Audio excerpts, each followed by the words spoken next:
Hey, everybody, welcome back to the Wednesday at noon Bible study with Dirk. We do this every Wednesday at noon, and what this is typically is a Bible study where we take a look at each book of the Bible and identify Jesus in that book and try to figure out what the theme is and more clearly how it points towards Jesus' death and resurrection. Today, though, in honor of Black History Month, what we're going to do is take a little bit of a dive into Black History Month and specifically this question of why white Christians should be celebrating Black History Month. So I dropped a couple of questions in the comment section below. I would love for you to engage with those and to share what are you doing or what could you do to celebrate Black History Month. Also, what are some resources that you have found helpful? I think that'd be pretty cool if we dropped some of those down below there, and then we could continue learning and growing together, kind of leaning on you all to help crowdsource some of that. All right, let's jump right in here with a couple of the questions. Why should white Christians celebrate Black History Month? And we have those questions here that I asked just a moment ago. I thought it'd be cool. This is educational for me, as to take a look at really what is Black History Month anyway. How did it get started and the point of the whole thing? So I took a look at some of the history, and it turns out it was initially started by somebody named Carter Woodson, kind of the late 1800s, mid 1900s. And it was the second week of February to coincide with the birth dates of Abraham Lincoln and Frederick Douglass. Carter Woodson was the son of his parents were former slaves, and he did quite a bit of academic work in his degree and on into his doctorate. And what he found is that the role of African Americans in American history was either misrepresented or just missing altogether from history books. So the idea of the month is to recognize some of the cultural contributions, achievements, successes of African Americans, recognizing with the recognition that these contributions have been missed, or as he said, has been misrepresented for a long, long time. And that's how it got started. And it was initially just a week long, like I said, around those two birthdays of Abraham Lincoln and Frederick Douglass. Abraham Lincoln, obviously famous for the Civil War. Frederick Douglass was a former slave turned author, speaker, orator, public servant. I mean, you name it. And one of the big cultural contributions from him was recognizing in those days that people didn't think that a former slave could operate as an American citizen. And he obviously proved everybody wrong and just left a massive legacy and somebody that's honored for a long, long time. Gerald R. Ford, I love this, was the first president, remember, he's from Grand Rapids, to recognize this not as a week, but a month on America's bicentennial in 1976. And he said that the purpose of Black History Month was to seize the opportunity to honor the too often neglected accomplishments of Black Americans in every area of endeavor throughout our history.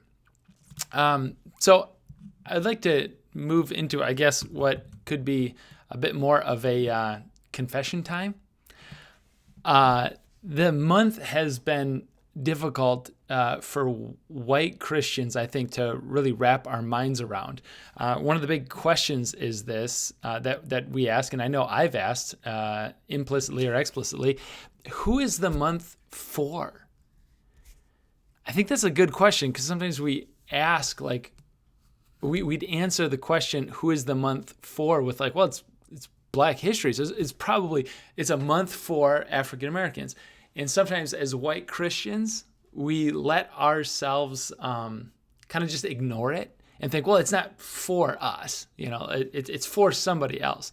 But I'd push back on that from a specifically Christian perspective. we have to recognize that the month and the celebration of other cultures hasn't always gone tremendously well. Sometimes I've heard, and I've been guilty as well of like, well, why Black History? Right? Where's the White History Month? I've heard it said, or where's the Asian History Month, or where's the Native American History Month, or fill in the blank as to many of these. And this is where it really becomes a spiritual issue. Is where what I have to learn, where we have to grow, is recognizing that the contributions and success of one doesn't detract from the other. So recognizing specific contributions or recognizing successes or achievements of one group doesn't necessarily pull away from the contributions or successes or achievements of another group. And the fact that we might go there sometimes, and the fact that we don't want to recognize or celebrate another's achievement because somehow we think that it pulls away from ours. Now this has become a spiritual issue, and now it's become an issue that I think we as Christians, and if you're watching this and you're as a white Christians like myself, probably could do a little deeper dive biblically, theologically, to kind of wrap our minds around some of this. So why Christians celebrate Black History Month. Some scripture passage coming at you here. Psalm 96, verses 3 and 4.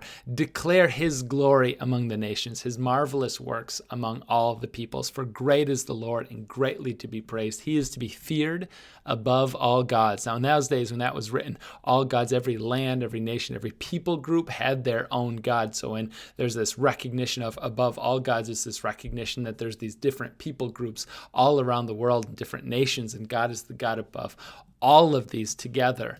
From 1 Corinthians, a well-known passage to many of us, chapter 12, 14. Even so, the body is not made up of one part, but many.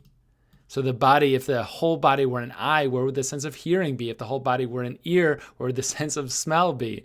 But in fact, God has placed different parts in the body, every one of them, just as he wanted them to be. If they were all one part, where would the body be? He's kind of comical. As it is, there's many parts, but one body.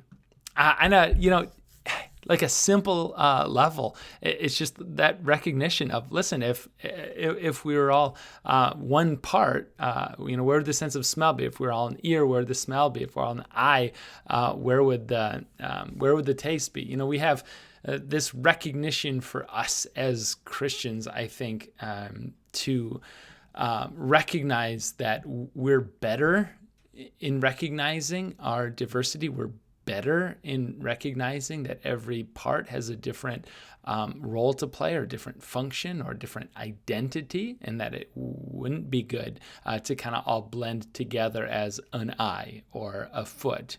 The diversity is a strength. Revelation 5, verse 9. And they sang a new song, saying, "Worthy are you to take the scroll and open its seals. For you were slain, and by your blood ransomed people for God from every tribe, language, people, and nation." Now that's important too. That's echoed in the next one. After this I looked up, and there before me was a great multitude that no one could count, from every nation, tribe, people, and language, standing before the throne, before the Lamb. The word there for nation is the Greek word ethnos, which means nation. It's also where we get our word ethnicity.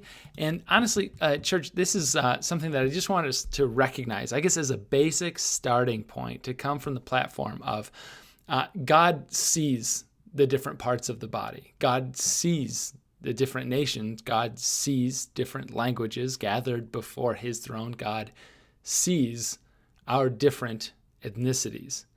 In a sense, you could say that God is not colorblind. Colorblindness, when it comes to racial distinction, is something that was for a long time grounded in probably an honest, well-intentioned effort to see everybody the same way, in a way, trying to move into a post-racial world. But biblically, theologically, that's a problem. Why? Because remember, those passages that we just read about, God sees different parts of the body. He doesn't pretend that every part is an eye or every part is an ear. God sees the nations. God sees different languages. God sees different ethnicities. So biblically, theologically, we can't say that God is colorblind or that there's no racial distinctions whatsoever. God sees these things. So there is some biblical grounding for that, which is kind of problematic. And so as a pastor, as a church, Christians, we're going to jump into this. Galatians 3, there's neither Jew nor Gentile, neither slave nor free, nor is there male and female, for you are all one in Christ Jesus. Sometimes we get into the Galatians language there and recognizing, well, obviously we shouldn't recognize people's Jewishness or Gentileness or slave or free or male or female. We should elevate the identity that we have in Jesus Christ. And that's true. We should recognize our co-identity in Jesus Christ. However, that doesn't wash away those distinctions that we talk about of our different ethnicities or languages or parts of the body. That doesn't wash away from those at all. That's not what Paul is saying. After all, remember, Paul had given specific instructions to Jewish Christians and specific instructions to Gentile Christians. He recognized that there was a difference. Paul at other times gives instructions to Christians who were slaves. He gives different instructions to those who are not slaves, to those Christians who are free. He gives some instructions to husbands. He gives different instructions to wives. He gives different instructions yet to children. So I don't think we can say, well, what Paul meant from Galatians 3, there's neither slave nor free or male nor female, is we should lose those statuses at all. We should just forget about, Paul is not saying we should just forget about the differences and the distinctions between being male and female or slave or free or Jew or Gentile. No. We should recognize them. And Paul recognizes them and honors them by giving special instructions to them. But he also recognizes their co-identity in Jesus at the same time. So I'd say this Galatians 3 passage is that washing away of our distinctions, in a sense, when it comes to racial distinctions. Is that saying that there's really no distinctions at all? I'd say no. He's not erasing the differences. What Paul is doing is he's erasing those social barriers amongst those classes and saying, because you're slave or because you're free, you're not better than one another. Because you're a Jew or a Gentile, it doesn't mean that you're better than one another. Because you're male or female, there's not one elevated over another. Final thought, and I love this from David Mathis, and I shared this on the Instagram story earlier, but it's so good, I'm going to share it again. When we notice, not neglect, and when we love, not despise, the ethnic diversity that God created and sees, we unite our hearts with his mission in the world to magnify the worth and beauty of his Son and the harmonious praise of diverse people. That's our aim, that's our goal, to unite our heart with his mission.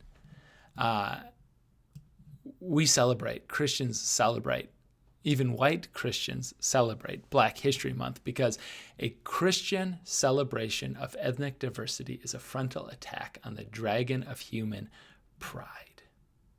And so I want to ask one more time, what are you doing? Or maybe what could you do this month? We're only 3 days into it. What could you do to celebrate Black History Month? I know for us as a church, we're doing Bible studies like this, the Instagram story earlier. We're doing some devotional questions a little bit later on, more coming at you. But I think one of the recognitions for me as a parent is by reading stories to my kids to recognize some of these achievements. My daughter wants to be a space scientist, and it doesn't take long before you start looking in and you see the recognition, you start to see the contributions of African Americans throughout history. And we found a book that specifically recognizes one of the first space scientists that went up as an astronaut into space, was a tremendous woman, and we got to read about her story a little bit more. But the question, what are you doing or could do to celebrate Black History Month? All right, guys, thanks for hanging out for us today. Next week at noon, we're going to be back by continuing on our Bible study by taking a look at Jesus in every book of the Bible. See ya.